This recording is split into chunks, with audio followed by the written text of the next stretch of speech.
Mesdames, Messieurs, bonsoir.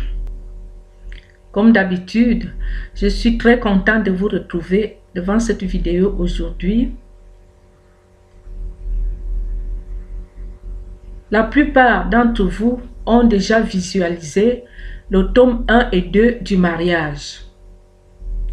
Nous allons continuer toujours avec le mariage, mais avec un thème différent. Il s'agit du devoir conjugal. Qui est concerné par le devoir conjugal? Il n'y a que deux personnes qui sont concernées par ce devoir. L'homme et la femme, le mari et sa femme. Il n'y a que les deux qui sont concernés par le devoir conjugal. Avant d'entrer dans le vif du sujet, je vais faire un pas en arrière pour vous relater encore le passage qui parle du mariage et qui est connu par tout le monde. Ce passage, on le trouve dans Genèse chapitre 2, verset 24. C'est pourquoi l'homme quittera son père et sa mère et s'attachera à sa femme. L'homme quittera son père et sa mère et s'attachera à sa femme. Voilà donc le début du mariage. Maintenant, dans le mariage, il va se passer quelque chose de très beau, de très noble, de très important. Si Dieu lui-même a vu que le mariage est important, si le Seigneur lui-même a vu que le devoir conjugal est important, pourquoi nous les hommes, nous allons le mépriser, nous allons le vulgariser, nous allons le ridiculiser? Qu'est-ce que le devoir conjugal? Il s'agit tout simplement des rapports sexuels entre le mari et sa femme. Oui, pour former une chair, une seule chair, il faut s'unir. Et comment? À travers les rapports sexuels. Le sexe de l'homme et celui de la femme s'unissent et vont former une seule chair.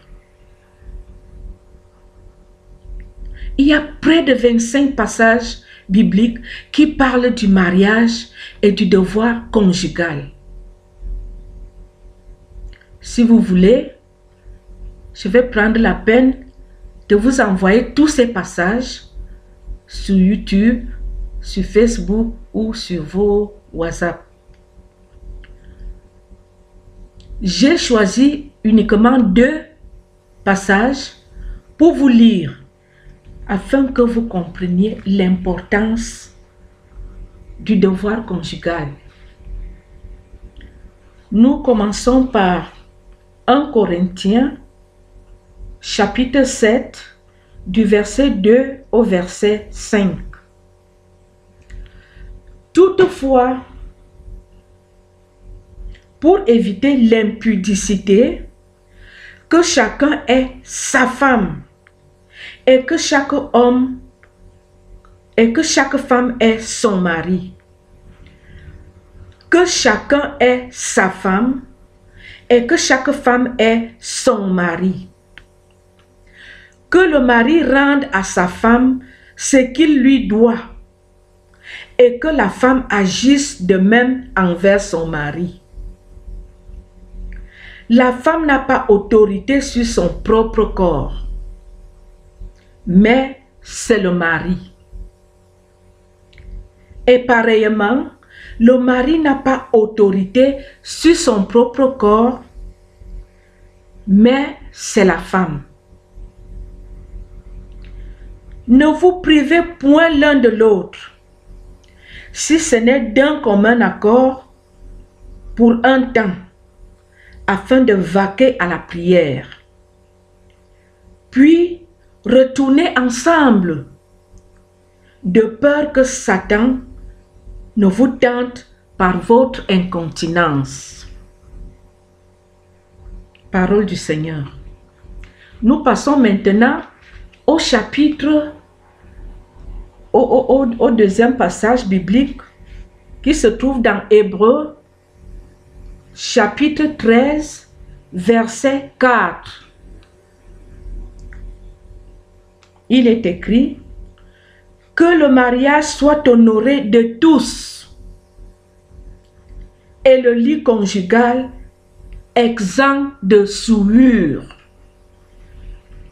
car Dieu jugera les impudiques et les adultères. C'est le Seigneur qui parle, c'est pas moi. Alors, chères dames, chers messieurs, nous allons donc revenir sur ce devoir conjugal.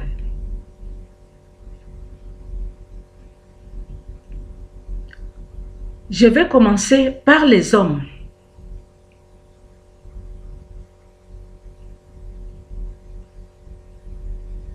Cher mari, vous êtes marié. Vous partez au travail le matin, vous revenez le soir. Votre femme vient vous accueillir à la porte. Elle est accueillie par l'odeur de l'alcool. Elle est accueillie par l'odeur de la cigarette. Elle fait un pas en arrière, déçue, à cause de votre odeur d'alcool et de cigarette. Elle trouve ça répugnant. Néanmoins, son mari est arrivé, elle doit lui donner à manger. S'ils ont un peu de temps, ils peuvent regarder la télé après avoir mangé. Et maintenant, le moment arrive, il faut entrer dans la chambre pour se coucher. L'homme entre dans la chambre. Il enlève son pantalon, il balance au pied du lit. Il enlève la chemise, il balance. Il tombe sur la femme. Attendez, vous pensez que cet acte aura lieu? Ce n'est pas possible. D'un, vous la repoussez avec vos odeurs. De deux, vous tombez sur elle comme un bourreau, comme un violeur. Mais non, ça ne se passe pas comme ça. Monsieur, prenez la peine de vous laver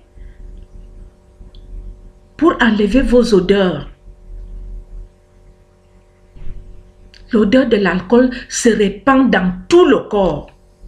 Parce que quand vous buvez de l'alcool, la bière, le whisky, quand vous transpirez, tout ce parfum se propage sur vos habits et sur votre corps. Pour enlever ce parfum, la seule solution, c'est de prendre un bon bain. Si vous ne le faites pas, cette odeur va partir comment? Lavez-vous, monsieur, avant d'aller dans la chambre. Brossez-vous les dents. L'odeur de la cigarette, c'est répugnant. À moins que la femme ne soit aussi une femme qui fume. Là, vous pouvez vous accorder. Mais si vous fumez, la femme ne fume pas. Ces femmes souffrent énormément à cause de votre odeur de cigarette. Brossez-vous les dents. Il y a de bonnes pâtes dentifrice, en pâte ou en liquide, à base de menthe. Achetez en pharmacie ou à la parfumerie. Vous vous brossez les dents pour chasser cette odeur de cigarette. Si votre pâte dentifrice est finie, il y a notre petit fruit qu'on appelle le citron. Pressez son jus. Trempez votre brosse à dents. Brossez-vous. Faites même le gargarisme avec pour enlever toute l'odeur de cigarette qui est dans votre bouche.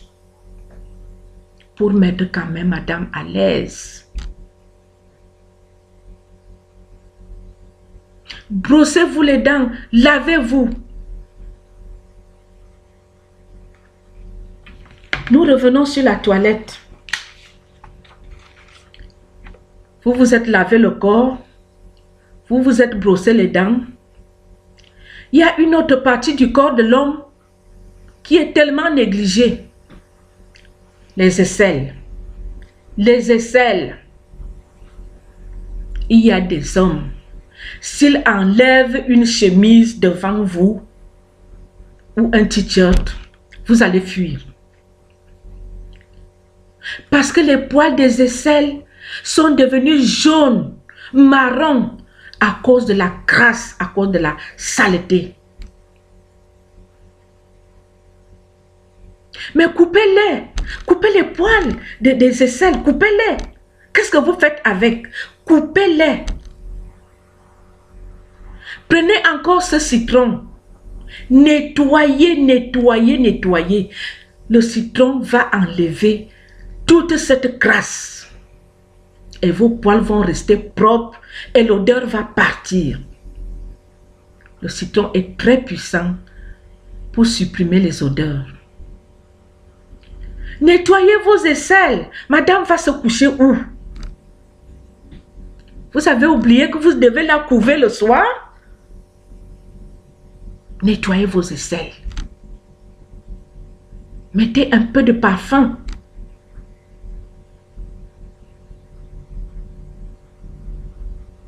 On quitte les aisselles. On arrive au caleçon. Les hommes n'ont pas souvent le temps d'entretenir leur caleçon. C'est pour ça que j'avais dit dans la vidéo précédente qu'en principe, c'est la femme qui doit laver les slips de son mari. Un homme peut porter un caleçon pendant une semaine. Il ne se gêne pas. Il dit, je suis un homme, je ne suis pas une femme. Mais non.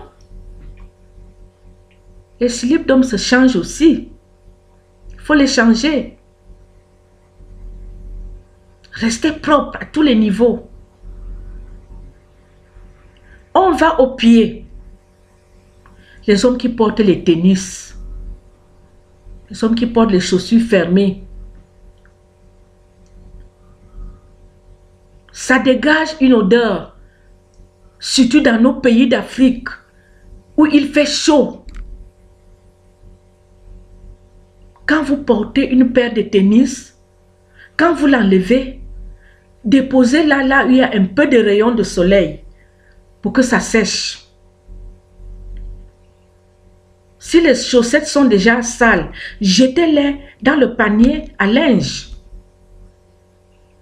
et lavez vos pieds. Il y a des hommes qui transpirent énormément, particulièrement les sportifs. Les femmes qui épousent des sportifs, vous avez un gros travail. Parce que tout sent la sueur. Tout.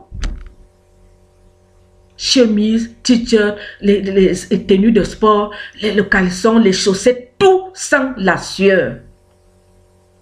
Et il faut assumer. Vous l'avez choisi, le sportif. Il faut assumer. Sinon, vous-même, vous serez mal à l'aise dans votre propre chambre.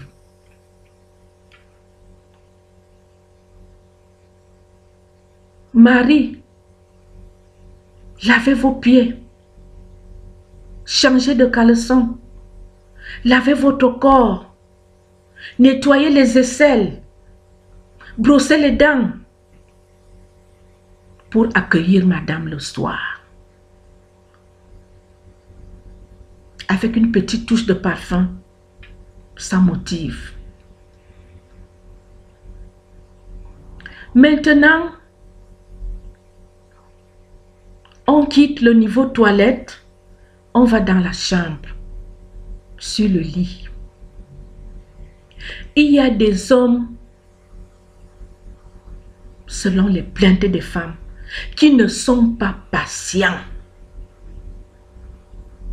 L'homme veut entrer directement dans l'acte dès qu'il se couche. Ça ne se passe pas comme ça.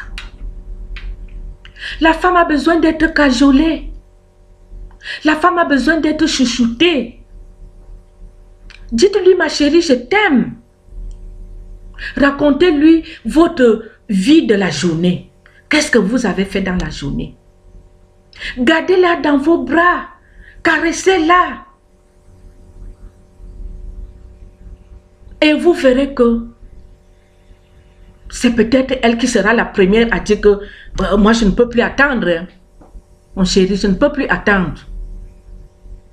Parce que vous aurez pris la peine. Vous aurez pris la peine d'aller doucement et normalement avant d'entrer dans l'acte.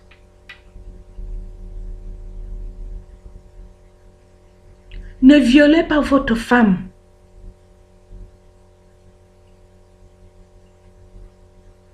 On peut vous punir parce que vous avez violé votre propre femme. Ne la violez pas. Allez doucement. Si par exemple vous avez offensé votre femme dans la journée, vous êtes là, vous ne faites rien, vous ne faites pas le geste qui sauve, vous ne l'amadouez pas, vous ne cherchez pas la réconciliation. Vous pensez que c'est quand vous serez dans la chambre que les choses vont bien se passer? Mais non. Commencez à négocier pendant la journée. Commencez à négocier. Les femmes sont rancunières. Nous sommes rancunières. Si tu me fais mal dans la journée, je t'attends la nuit dans la chambre. Beaucoup font ça. Je dis, il va voir aujourd'hui. Commencez à la flatter en journée, avant 20 h. Hein. Faites tout pour que les choses s'arrangent avant. Sinon, vous allez passer une mauvaise nuit. Parce que la femme n'est pas comme toi. Hein. La femme n'est pas comme l'homme. Quand la femme croise ses pieds, elle dort. Mais toi, l'homme, quand tu es dérangé, tu vas tourner dans tous les sens sur le lit. Dans tous les sens. Parce qu'il y a quelque chose qui te manque. Il y a quelque chose que tu dois accomplir. Et si madame te refuse ça, tu vas lui en vouloir. Messieurs, négociez quand vous avez offensé votre femme en journée, avant d'entrer dans la chambre. Négociez.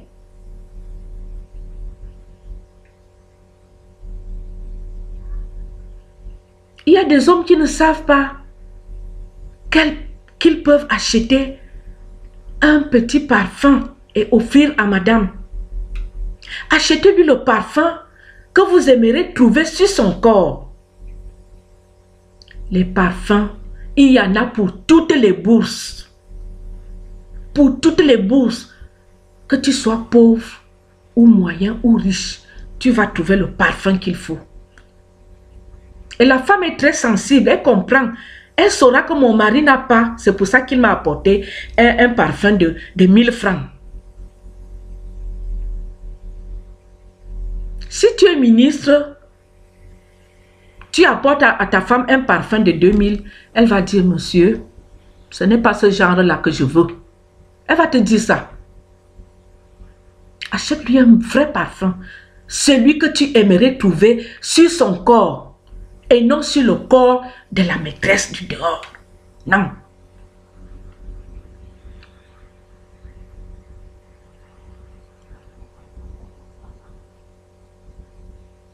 Pour passer à l'acte sexuel, Pour faire le devoir conjugal, il faut être un homme doux, patient, aimable, pas de brutalité. Ne soyez pas brutal. Ne faites pas souffrir votre femme.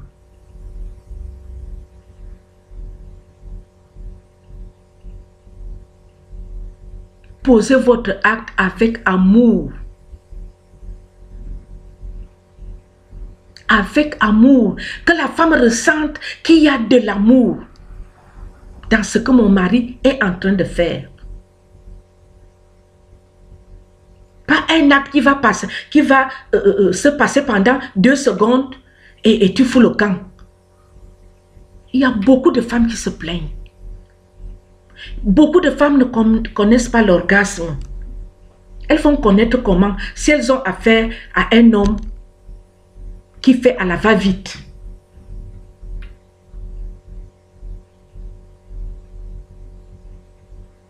Soyez patient, soyez doux. Pour que la femme prenne aussi plaisir. Il y a des hommes qui racontent à leurs amis, ma femme c'est comme un morceau de bois. Vraiment, je ne sais pas ce que je peux faire. C'est toi qui la rends morceau de bois. Fais-lui découvrir des choses. Pour qu'elle soit attirée. Pour qu'elle aime. Fais-lui découvrir des choses. Il y a des caresses pleines. Que même si tu es la femme la plus amorphe, tu finiras par aimer. Mais, comme vous êtes souvent pressé et gourmand, c'est pour ça que vous ne savez pas attendre. Vous ne voulez pas que la femme aussi prenne plaisir. Parce que vous, Dieu vous a bien créé. Vous pouvez avoir le plaisir à tout moment, l'homme. Mais chez la femme, c'est pas ça. Il faut que la femme soit disposée et disponible. Voilà, cher monsieur, ce qui vous concerne. Maintenant, je vais m'adresser à mes sœurs femmes. Madame,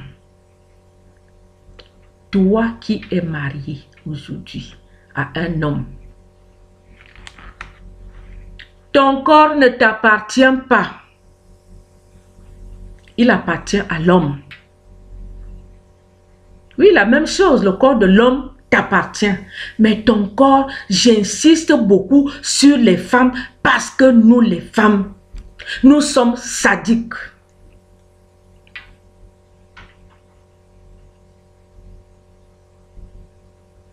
Le tourne-dos, moins de choses. Dès que vous arrivez dans la chambre, tu pars coller au fond du lit. Tu pars coller sur le mur. La femme reste, l'homme reste de l'autre côté. Il veut te toucher, tu le bouscules. C'est quoi?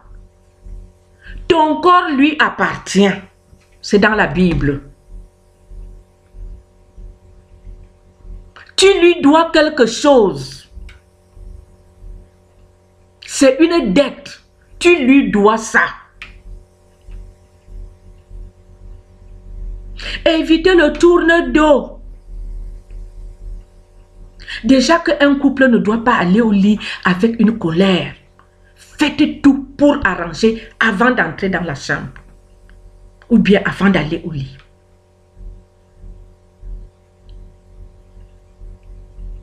Même si l'acte sexuel ne sera pas posé, il ne doit pas avoir de séparation entre l'homme et la femme sur un lit. Même le lit d'une place suffit à un couple. Moi, je vous le dis. Le lit d'une place suffit à un couple. Parce que les lits de 2 places que nous avons là, le couple occupe quelle partie, quelle superficie? L'homme et la femme doivent coucher l'un à côté de l'autre. enlacée. La femme doit reposer sa tête sur l'épaule de l'homme. Et c'est ce qui est écrit dans la Bible que ça dit tous les besoins de la femme vont se reposer sur l'homme. Ça s'explique à tous les niveaux. La tête de la femme doit être posée sur le bras de son mari. Qu'il y ait eu acte ou pas, c'est comme ça que vous devez dormir. Cette chaleur-là doit rester tout le temps entre vous.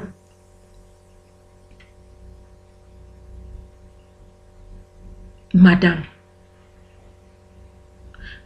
vous faites trop marcher les hommes. Vous aimez que les hommes supplient un peu trop. Qu'ils supplient, qu'ils rampent, qu'ils se mettent à genoux. C'est sa propriété, c'est son corps.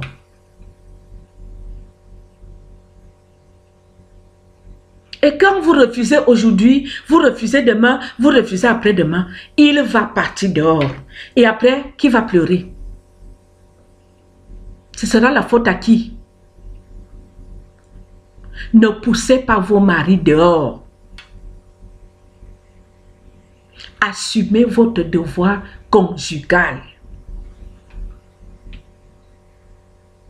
Ne les poussez pas dehors. Quand vous le poussez dehors, et qu'une autre aille le retenir là-bas, vous allez rendre compte. Vous allez rendre compte. Parce que vous aurez laissé votre mari aller dehors, commettre l'adultère.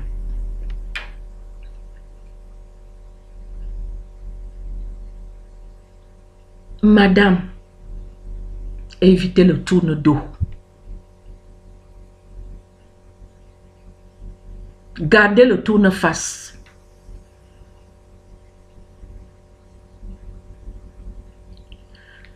Maintenant, nous allons aborder le plan propreté.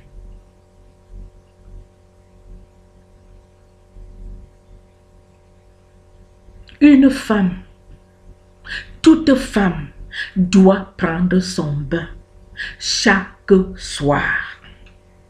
Chaque soir, une femme mariée ne doit pas aller au lit sans prendre son bain.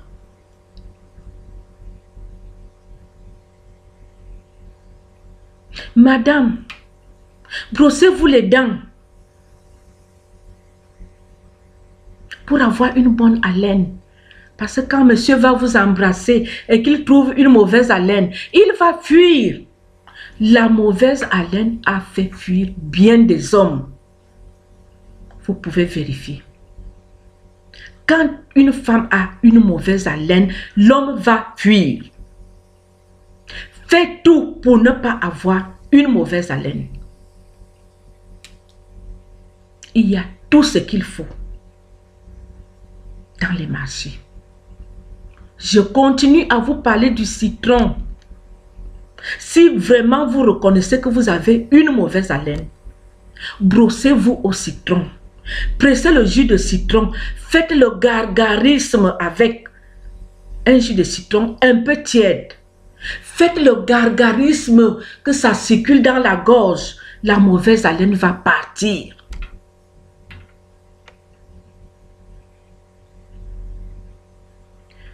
Maintenant, on descend aux aisselles. En Afrique, beaucoup de femmes ne savent pas qu'elles doivent s'épiler les aisselles. Une femme ne doit pas garder les poils sous les aisselles. Ça présente d'abord mal. Et puis ça conserve les mauvaises odeurs, les poils. Épilez-vous chaque week-end, au moins 2 fois par mois. Épilez-vous. Ayez toujours un déodorant. Il fait chaud en Afrique, il fait chaud au Cameroun. Épilez-vous, mettez le déodorant et vous allez vous rendre compte que vos habits ne sentent pas la sueur. Mais tentez de garder les poils sous les aisselles. N'utilisez pas le déodorant. Même les femmes vont se plaindre en passant que Madame telle, elle sent mauvais. Soyez très propre au niveau des aisselles. Ayez une bonne haleine. Nous descendons plus bas. Les caleçons. Quelle couleur de caleçon utilisez-vous? Tout dépend de la femme ou du mari. Il y a des maris qui aimeraient voir leurs épouses avec des caleçons blancs. C'est très beau. Mais alors, l'entretien. Il faut que cette femme aime l'entretien. Il faut d'abord avoir beaucoup de slips blancs. Parce qu'une femme doit changer les slips chaque jour. Le slip que tu mets le matin, quand tu reviens le soir, tu l'enlèves, tu mets dans le seau. Je dis bien dans le seau, pas dans la machine à laver. Je vais m'expliquer. Tu mets dans le seau. Demain, tu portes l'autre. Il est blanc et nous parlons des caleçons blancs. Il est blanc, vous mettez dans le seau. 3, 4, 5, 6, 7, 8. Vous avez déjà accumulé, disons 8. Alors, quand vous revenez le soir, faites bouillir de l'eau. Une eau qui a bouilli. Vous la versez donc dans le seau. Vous mettez votre lessive et quelques gouttes d'eau de javel. Des slips en coton, s'il vous plaît. Slips blancs en coton. Ne prenez pas du synthétique. Les slips synthétiques ont beaucoup de conséquences. Vous trempez donc vos slips dans l'eau chaude, très chaude, avec lessive et eau de javel. Ils dorment là et c'est le lendemain que vous les lavez. Vous les frottez, vous frottez le fond du slip. Et il sera propre. Vous serez à mesure de le sécher dehors sur une corde sans avoir honte. Sans avoir honte. Si votre mari préfère les slips noirs ou vous-même, il n'y a pas de problème. L'essentiel, c'est que ce soit propre. Noir, rouge ou marron. Votre couleur préférée. Et le plus souvent, ça ne vaut pas la peine d'avoir 1000 couleurs de slip. Adoptez une couleur. Vous achetez beaucoup, beaucoup. Vous mettez dans la maison. Si c'est les blancs, beaucoup de blancs en coton. Si c'est les noirs, si c'est les rouges. Chaque jour a droit à un caleçon. Et vous serez propre. Les pieds. Je n'ai même pas besoin de parler des pieds puisque quand je dis que la femme doit prendre son bain chaque soir avant d'aller retrouver son mari, ça veut dire qu'elle s'est lavé tout le corps jusqu'aux pieds. Parce qu'au lit, ce n'est pas votre corps, c'est le corps de votre mari. Il va le prospecter, il va marcher partout jusqu'aux pieds.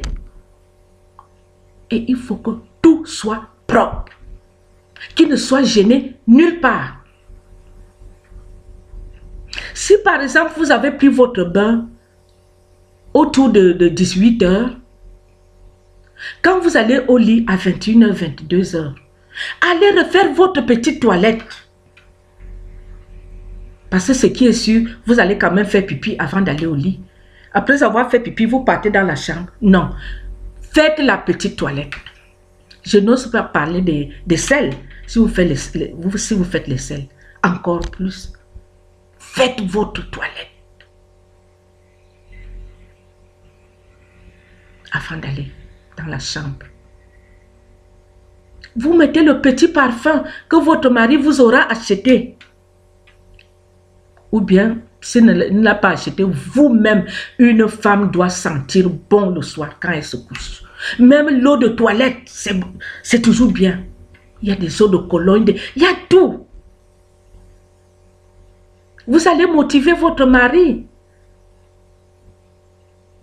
N'allez pas au lit avec l'odeur de fumée, comme on utilise beaucoup le bois chez nous.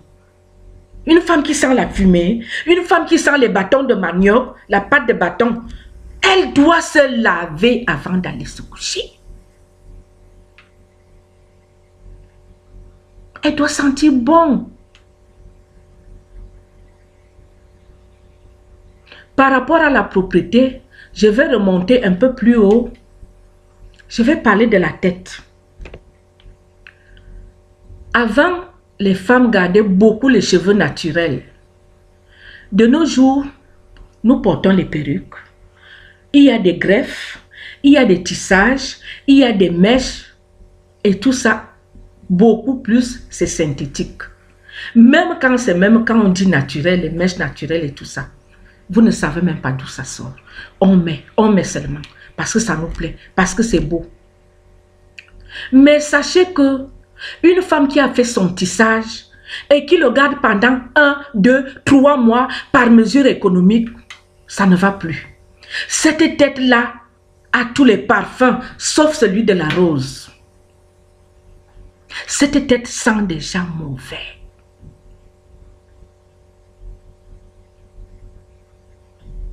Une greffe posée, on la lève 1 mois après. Au Cameroun, où il fait chaud. Vous devez enlever. Ne regardez plus l'argent qui s'en va. Quand vous voulez porter les greffes, les perruques et tout. Les perruques se lavent également. Ça se lave.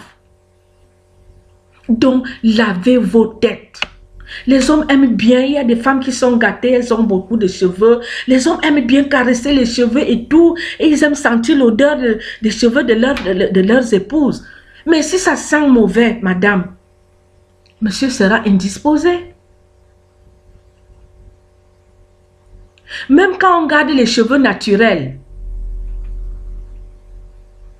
on fait les tresses, on fait les nattes, on met les huiles de cheveux et tout et tout.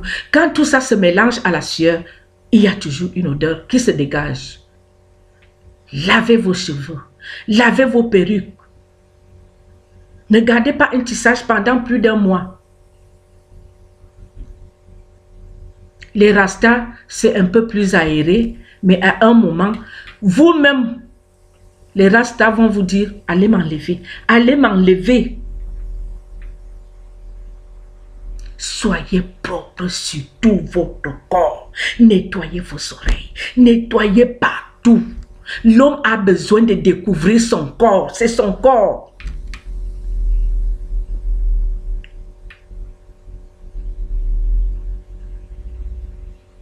Maintenant,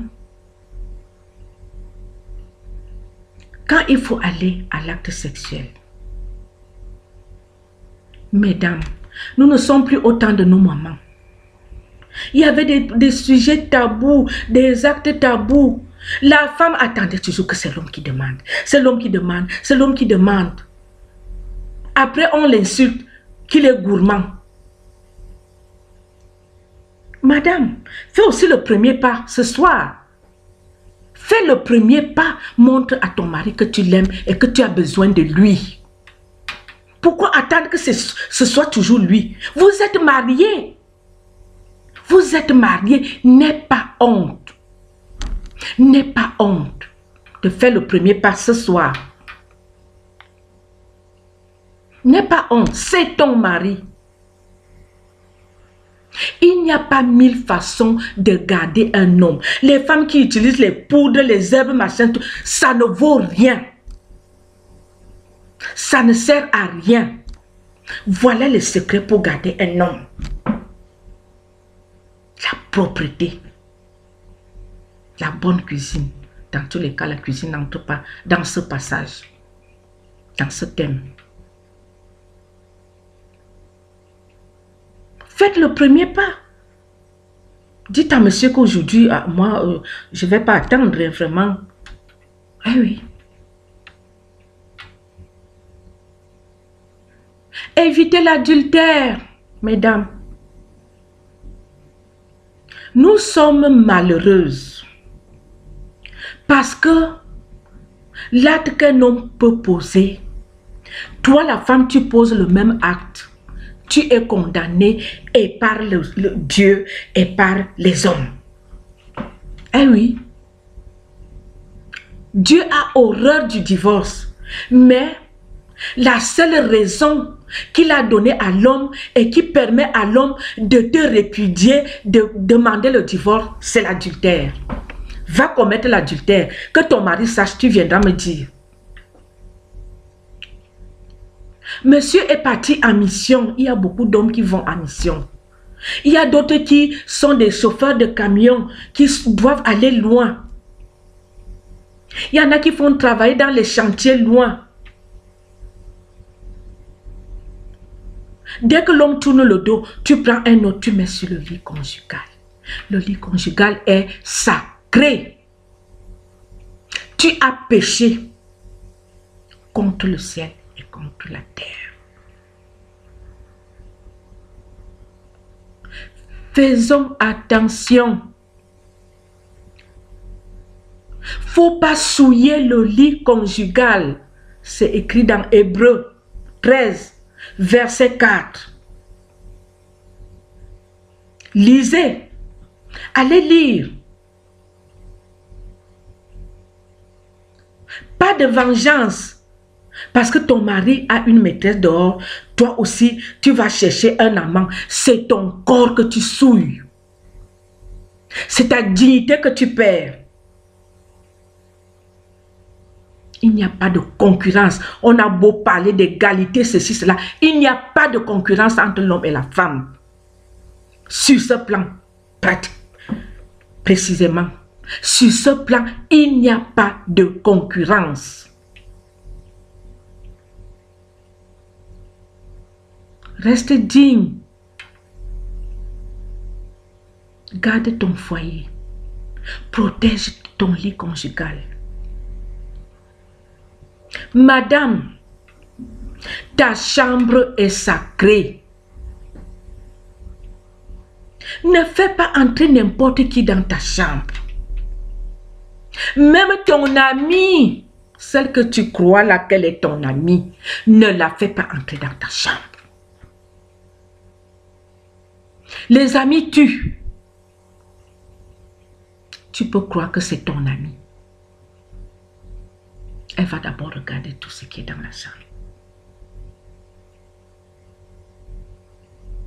Elle va regarder. Elle va prospecter partout. Tout ce qu'elle aura vu de mauvais, elle va les raconter. Si tu as oublié un petit lit posé par terre, elle va les raconter. Si tu n'as pas fait le lit, elle va raconter. Tout. Ne faites pas entrer même les belles sœurs dans votre chambre. Non.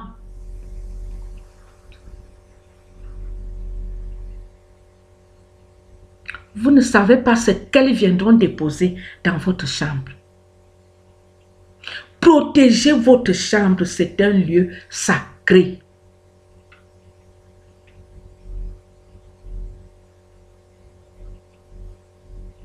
Aimez vos maris. Donnez-leur votre corps. C'est pour eux. Ne les punissez pas outre mesure. Ne poussez pas vos maris à bout.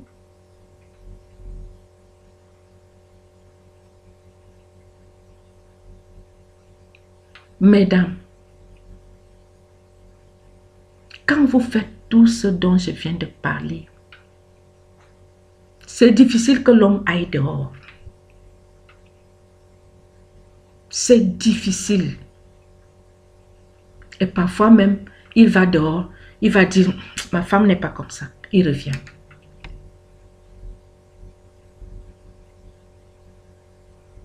Soyez jalouse de votre foyer, de votre chambre. Protégez votre mari. Protégez-le. Les hommes sont faibles. Ne l'envoyez pas dehors. Parce que vous lui faites le chantage chaque nuit. Chaque nuit chantage. Chaque nuit chantage. Il va chercher ailleurs. Et les femmes attendent ça. Hein? Elles n'attendent que ça dehors. Elles n'attendent que ça. Et quand celle de dehors prend ton mari, tu commences à pleurer. Parce que celle de dehors là, c'est grave. Hein? Elle s'accapare, elle cherche à le prendre définitivement. Ton corps, c'est pour ton mari. Le corps de ton mari, c'est pour toi.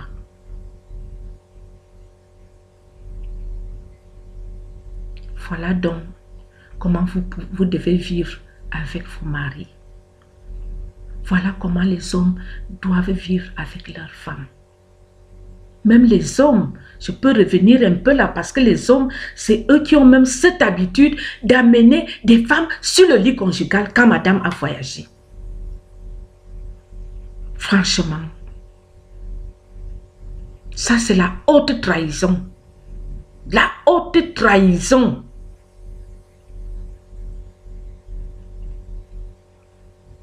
Soyez jaloux de votre union.